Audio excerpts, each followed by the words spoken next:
Imagine being assigned to a massive floating city for 250 days without a single port call.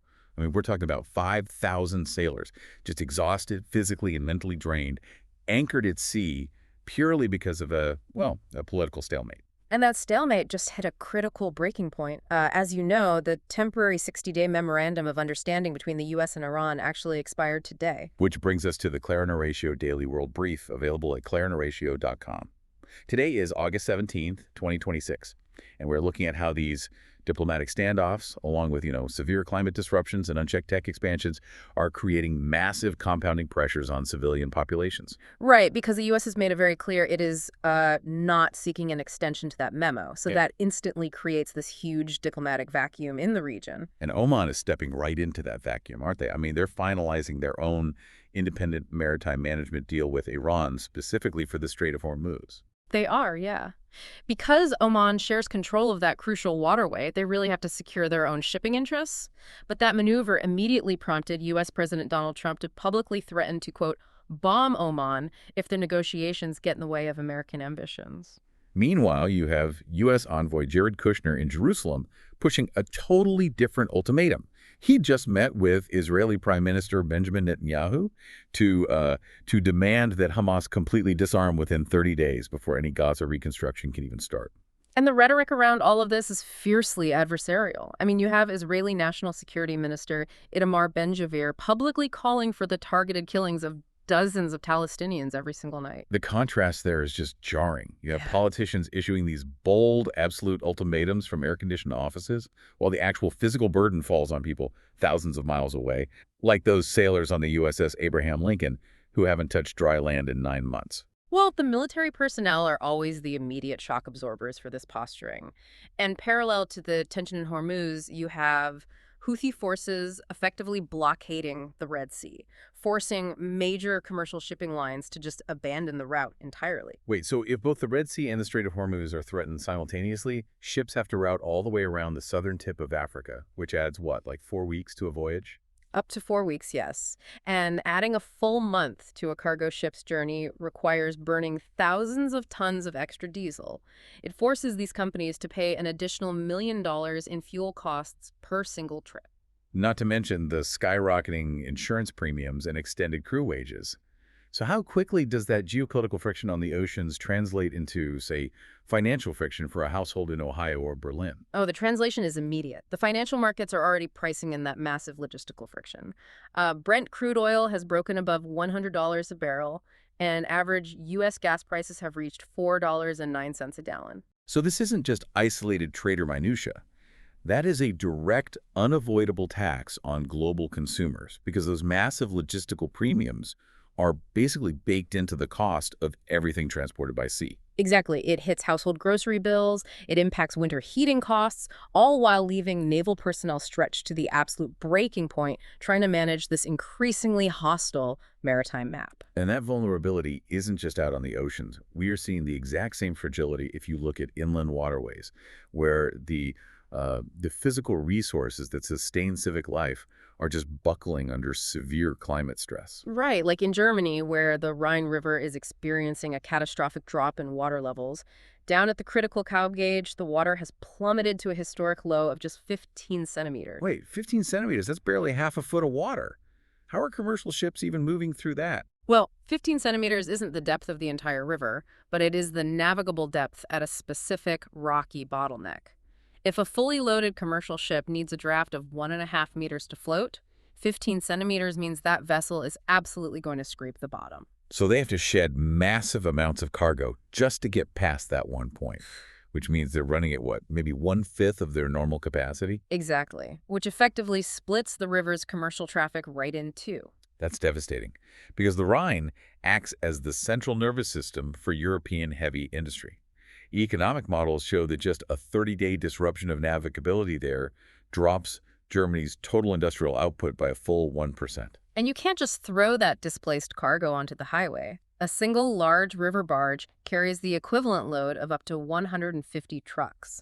The European highway system would completely gridlock if you suddenly added thousands of new truck trips, not to mention drastically multiplying the freight costs. And this environmental chokehold extends way beyond logistics.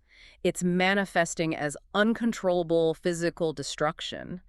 There's a massive wildfire that started in Belgium, currently threatening the German border town of Monschau, forcing immediate evacuations. And in France, Prime Minister Sébastien Lecornu was openly heckled by desperate residents who had just lost their homes to blazes, which really highlights the broken fiscal logic of how states are handling these entirely predictable disasters. It does. Look at Spain's budget, for example. The government deliberately slashed its annual wildfire prevention budget down to roughly 144 million euros by 2024. So they saved a few pennies on forestry management, but then the cost of aggressively putting out the resulting fires across nearly 400,000 hectares in 2025 ballooned to an estimated 7.6 billion euros. 7.6 billion, yeah. Why do national leadership structures continually slash the budget for disaster prevention, only to spend 50 times that amount fighting the fires once they inevitably ignite? They do it because there is a fundamental disconnect between historical policy models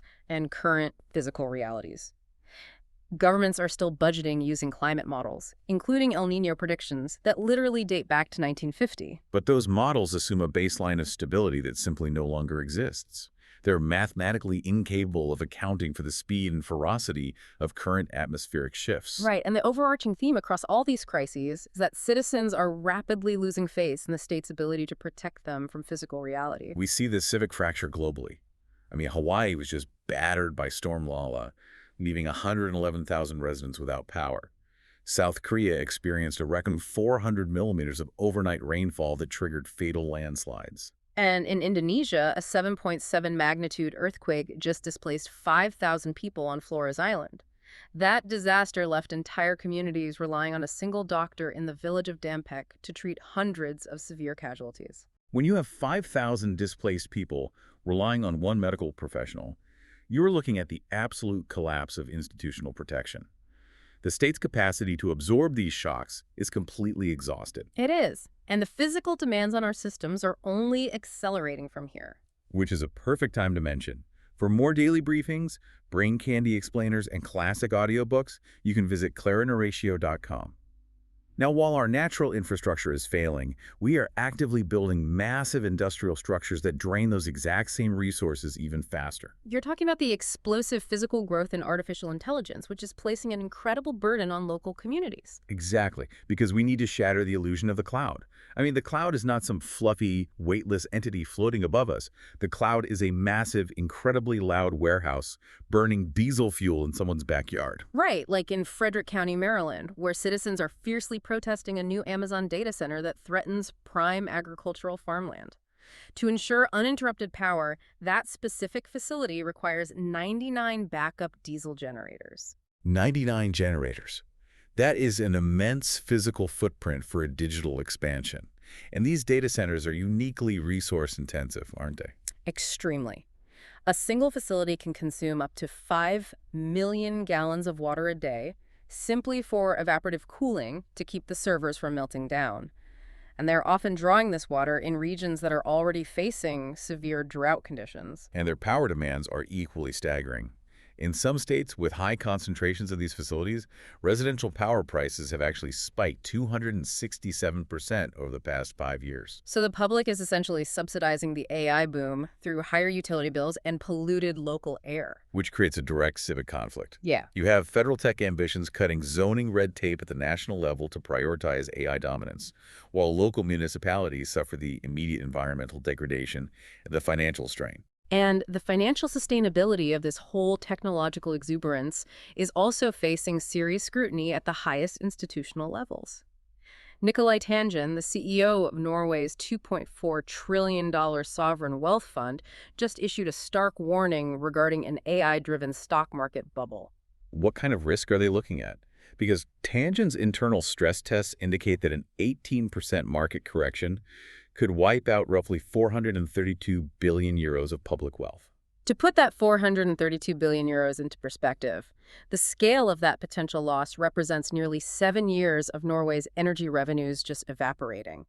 That is an incomprehensible amount of public wealth at risk due to concentrated bets on AI infrastructure.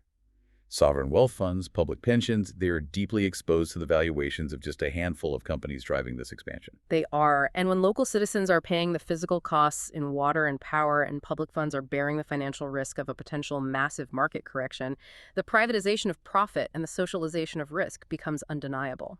But when local towns pay the physical cost and public funds bear the financial risk, who actually answers for this when things go wrong?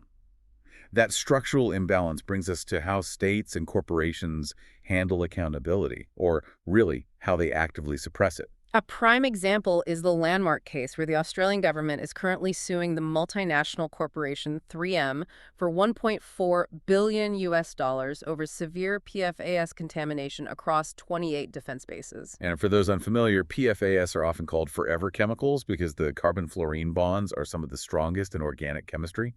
They literally do not naturally break down in the environment or the human body. Right. And the court documents in this Australian lawsuit outline a truly shocking timeline. They allege that 3M knew the firefighting foam containing these chemicals was highly toxic for over 50 years. The internal awareness was so acute that in 1981, 3M actually banned women of childbearing age from working in certain manufacturing plants, specifically to prevent birth defects. Yet the company continued to sell the product globally, aggressively marketing it to militaries and governments as, quote, non-toxic. Half a century of knowing a product is toxic, taking internal measures to protect employees, and still selling it publicly. It really challenges you to ask, what current industrial or technological practices will be judged 50 years from now? While the Australian lawsuit represents the arduous, decades-long process of a legal system attempting to impose a multi-billion-dollar consequence. It requires functioning courts and a state willing to litigate against corporate impunity. Which is a stark contrast to the current situation in Russia, where the state is utilizing its legal apparatus to completely dismantle any form of accountability. Exactly. Prominent anti-war politician Lev Schlossberg was just sentenced to 11 years in a penal colony on charges of discrediting the military. And his Yabloko party was officially banned from participating in the upcoming September elections. That effectively crushes the last legal, organized anti-war opposition within the country. The Russian public has absolutely no institutional avenue left to question a devastating conflict. And while domestic opposition is silenced through the courts, the physical consequences of the war are escalating across borders. Reciprocal drone strikes between Russia and Ukraine are intensifying, with Ukraine strategically focusing on major logistics centers. Like the recent operation where Ukrainian forces successfully targeted and disabled 7 out of 10 of the largest distribution warehouses belonging to the Russian online retailer Wildberries. Right, and Wildberries is essentially the Russian equivalent of Amazon. So taking out those civilian warehouses severely disrupts a logistical network that is actively utilized to supply the Russian armed forces. That targeting really demonstrates how deeply civilian and military infrastructure have become intertwined in modern conflicts. Every logistical node is a potential target now. It strips away the insulation between ordinary civilian life and state-driven warfare. You have the Australian state acting as a plaintiff to protect citizens, and the Russian state acting as the ultimate shield for its own actions by imprisoning dissenting voices like Schlossberg. The stories we've examined today show several distinct, massive pressures moving in completely different directions. We are witnessing diplomatic standoffs pushing military personnel to their physical breaking points while inflating global energy costs. At the same time, extreme climate events are actively dismantling our most critical civic infrastructure and overwhelming local safety nets. And simultaneously, we have an unchecked tech boom demanding unprecedented amounts of our water, power, and public financial resources. The through line here seems to be the deferred cost of immediate ambitions. That's exactly it. When a corporation hides the toxic generational effects of a chemical for 50 years to protect market share, or governments/disaster prevention budgets to save a few pennies today, the future is structurally compromised. So if those are the historical precedents for handling risk, what invisible compounding costs are currently being passed down to you and the next generation in the frantic rush to build out artificial intelligence and maintain geopolitical dominance? We invite you to continue exploring these critical global shifts by visiting clarineratio.com for more daily world briefs and classic audiobooks.